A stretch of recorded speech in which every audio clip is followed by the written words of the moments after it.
maanta waxaa ka hadli doonaa qufaca waqtiga dheer soo jiitama sidoo kaleeto waxyaabaha keeni karo ee ugu badan ama cudurrada ugu badan ee la xiriirto inuu qofka aad waqtigaas uu u qufaco iyo siyaabaha ugu wanaagsan ee loo daaweeyo.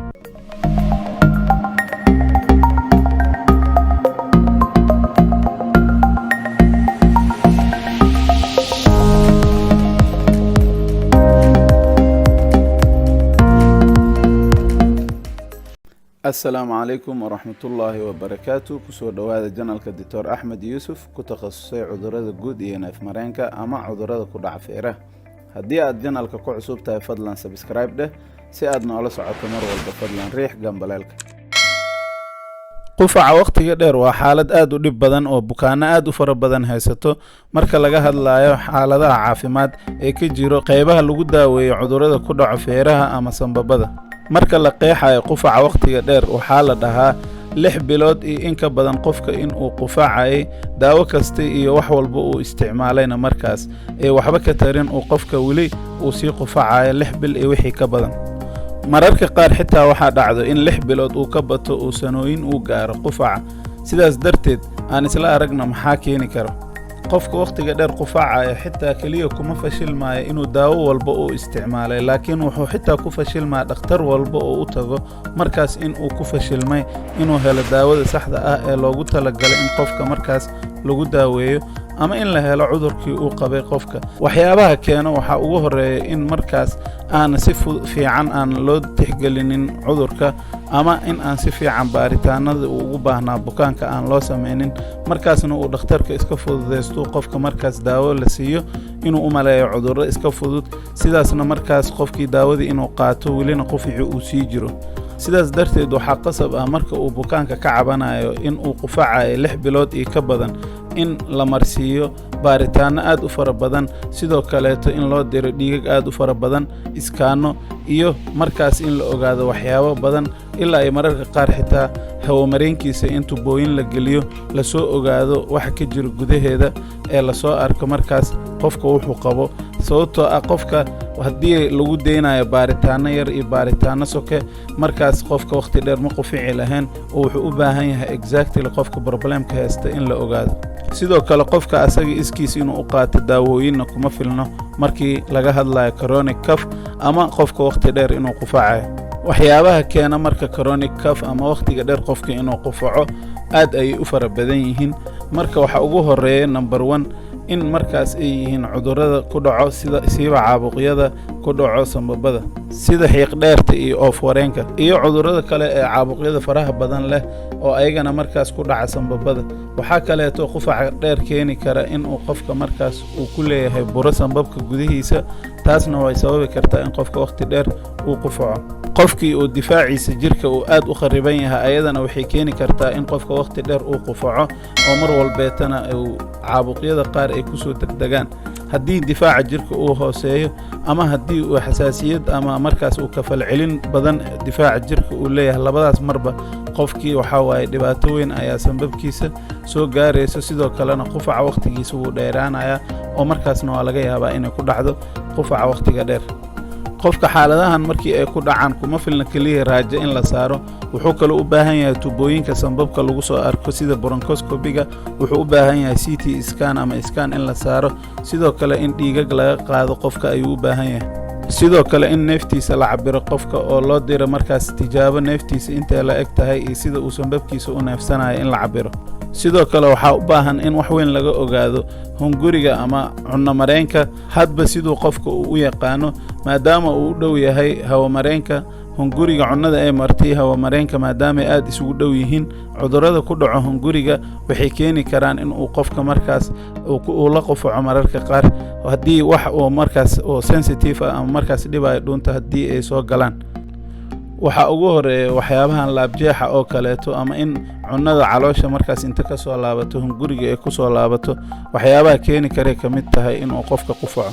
waana waxyaabaha mararka qaar qofka asaga oo aan ka jiranayn sanbabada loogu maleynayo in oo maxay ahaato sanbabada uu ka jiran yahay waxaana suuragal ah asagoo sanbabka qofka ka xanuunsaneen markaas in uu haddana uu qufacayo waqti dheer sidaas daraaddeed marka waxaa laga yaabaa meelaha sanbabka ahayn in markaas ay xanuunayaan ama meelaha hawamareenka ahayn oo markaas hungurigoo kaleetii meelahaas inay xanuunayaan qofka sidaasna uu markaas uu qufacayo waqtiga dheer waxyaabaha qofkaas lagu garanayo waxaa waaye laabjeex joogto ah in markaas uu qofka caloosha inay bararayso kaleeto uu mar walba dareemo in cunnada uu ku sixanayo mar walbeeto ee dhuunta u dhaafaynin sidoo kale inuu dareemayo mar walba dhuunta inuu culays uu ka saaran yahay waa calaamadaha fududaynaya marka qofka inuu ka jiranin sanbabada ee markaas uu ka jiran yahay caloosha ama qaybta hunguri mareenka waxaa sidoo kale xitaa ka mid ah qofka inuu wax laqi karin ama ay ku adag tahay inuu wax laqo qofka xaaladahan oo hunguriga markii ay la soo gudboonaadaanna markaas waxaa muhiim ah in baaritaano loo diro sida in markaas qofka la geliyo gudihiisa tubooyinka endoscopiga upper endoscopiga oo kale in markaas la geliyo in oo markaas la cabsiiyo barium meal ama markaas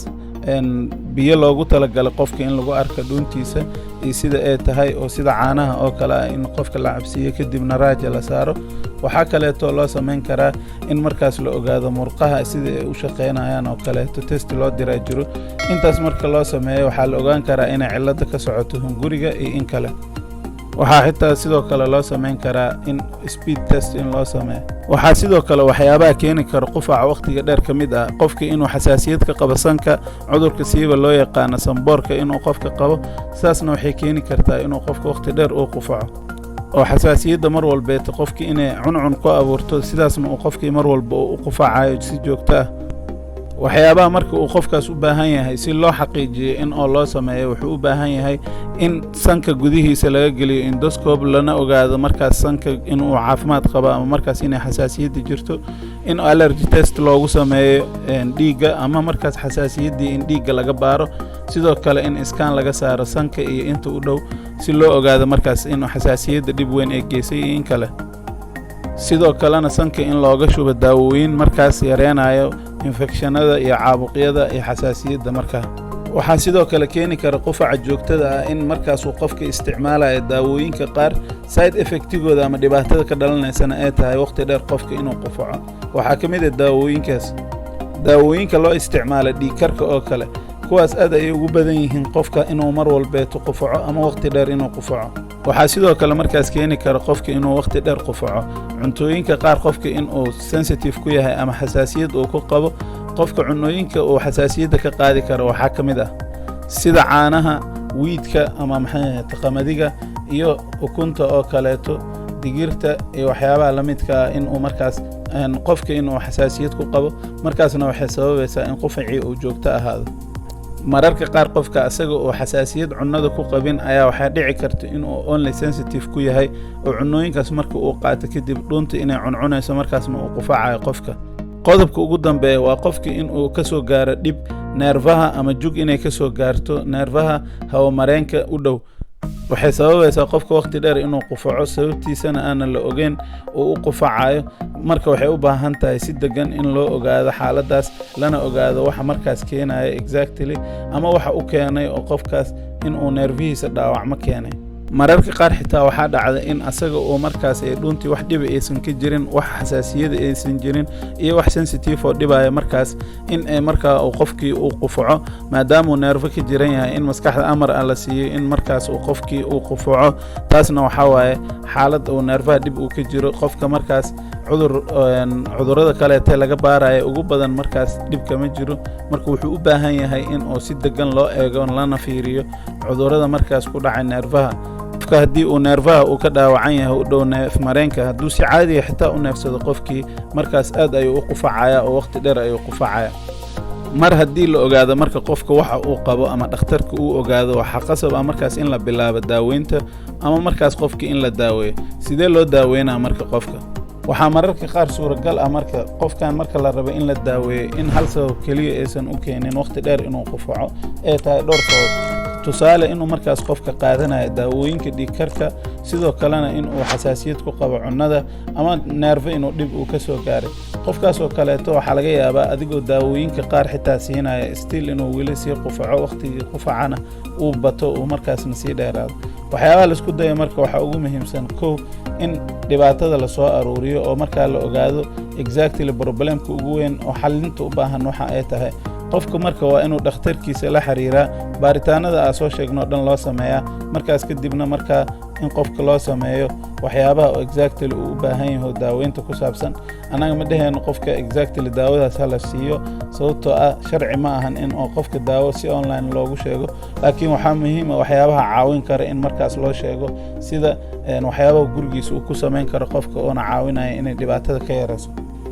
daaweynta marka waxaa suuragal ah in qofka markaas daaweyn aad u fara badan in loo qoro sidoo kale qofka wuxuu u baahan yahay inuu markaas ogaado in dhaqaatiir aad u fara badan uu la kulmi karo sababtoo ah maadaama uu qofkan cudurrada ay dhinacyo badan uga imaan karaan waxaa laga yaabaa inaa u baahan tahay dhakhtar dheefshiidka ah sidoo kale dhakhtar cunaha sanka iyo dhagaha ah inaa u baahan tahay dhakhtar markaas neefmareenka ah iyo dhakhtar markaas burooyinka iyo markaas la xiriir waxyaabaha burooyinka la xiriira ku dhaco sanbabka iyo meelaha u dhadhow oo dhan in markaas adigana lagugu xiriiriyo ama oncologist sidoo kale dhakhtar qaabilsan xasaasiyadda iyo dhaqaatiirta qaabilsan neurologiga sida badan dadka marka ma ka helayaan in oo dhowr dhakhtar loo tago that's why mararka qaar ay dhacayso qofka hal dhakhtar inuu isaga tago dhakhtarkaas markuu u tago dhakhtarka cudurrada uu ka baaro markuu ka waayo inuu iska fududaysto oo 2 daawo ama 3 daawo inuu soo qoro dhaho orad markaas uu iska fiicnaan doonaa daawooyinkan si hadhowna qofkii ay ku noqoto dhibaato oo cudurkiina markaas uu sii jiro lagana yaabo markaas inuu qofka waqti dheer uu qufaco weligiin ogaada haddii ay jirto qufac waqtigiisa dhaafay oo 6 bilood iyo wixii ka badan qof iska qufacayo waa qof markaas aan la ogaanin xaaladda dhabta ah ee markaas ku sababayso qufac soo waxa u baahan yahay qofkaas inuu markaas si degdeg ah ula xiriiro dhaqaatiir kala duwan markaana ay fiiriyaan xaaladiisa qofkaas si degan lana helo markaas exactly problemka jiro baaritaano aad u fara badan oo u baahan yahay qofkaas maxaan ka baran karnaa marka mawduucan haddeertaan ee qufaca waqtiga dheer ee jira mararka qaar inay dhici karto in ay wax badan sababi karaan qufaca ay kaliya ku ekeen neefmareenka ama hawo-mareenka iyo xubnahooda iyo sanbabada in ay ka imaan karto dheefshiidka sidoo kale inay ka imaan karto qufaca xasaasiyadda inuu sidoo kale ka imaan karo neerfaha ama inuu ka imaan karo cudurro ku dhacay cunaha iyo sanka iyo dhagaha aad ayaad u mahadsantihiin waxaan rajaynayaa in aan mar walbeeta isla soconno haddii aad janalka ku cusub tahay fadlan subscribe saar haddii aad tale iyo tusaale noo haysid fadlan noogu soo dir commentiga aad ayaan idiin salaamayaa waxaan rajaynayaa video walbaa soo dhigay inaa wax ka faa'iidaan wasalaamu calaykum waraxmatullaahi wabarakaatuh